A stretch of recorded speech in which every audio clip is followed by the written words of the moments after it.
बिस्मिल्लाहिर्रहमानिर्रहीम। आज 17 जून सानेह model town के ख़िलाफ़ पाकिस्तान अवामी तहरीक की जानिब से पाकिस्तान के तकरीबन 100 से ज़ायद शहरों के अंदर एहतजाज किया गया। इस सिलसिले में पाकिस्तान अवामी तहरीक कराची के ज़ेर एहतमाम आज 17 जून शाम 4 बजे Shaheen complex supreme court building से सिंध असम्बली तक बहुत बड़ा अवामी एहतजाज हुआ, जिसके अंदर बड़ी तादाद के अंदर ख़वातीन, बच्चे, मर्द हज़रात इसमें शामिल रहे और उनके हाथ में प्ले कार्ड, झंडे उठा रखे थे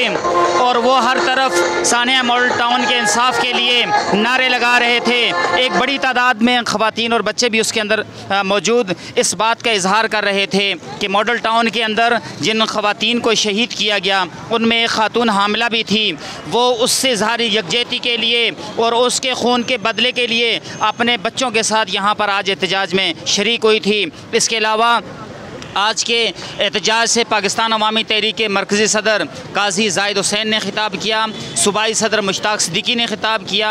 और जनरल सेक्रेटरी पाकिस्तान अवामी तहरीक कराची राव कामरान महमूद ने किया। उसके अलावा अहम सियासी समाजी जमातों जिसमें डॉक्टर फ़ारूक सत्तार यहाँ तशरीफ़ लाए, मजलिस रहबातुल मुस्लिमीन की क़यादत यहाँ पर तशरीफ़ लाई और बिलखुसूस कराची वकला जो बार है उसके वकला एक बड़ी तादाद में यहाँ पर शरीक हुए और बड़ी गर्मी, शदीद गर्मी के बावजूद भी यहाँ पर एक बड़ी तादाद में आवाम यहाँ पर मौजूद थी। और मैं इस वक्त मौजूद हूँ सिंध असम्बली के सामने, जैसा कि आप देख सकते हैं यहाँ तकरीबन 4 घंटे के बाद अब जो एहतजाज है पुरअमन जो है यहाँ से ख़त्म हो चुका है और बड़े जोश और जज्बा और वो नारे मौजूद थे कि कुरान का कानून है, खून का बदला खून है। अपने मेज़बान इलियास मुग़ल को दीजिए इजाज़त। अल्लाह हाफ़िज़।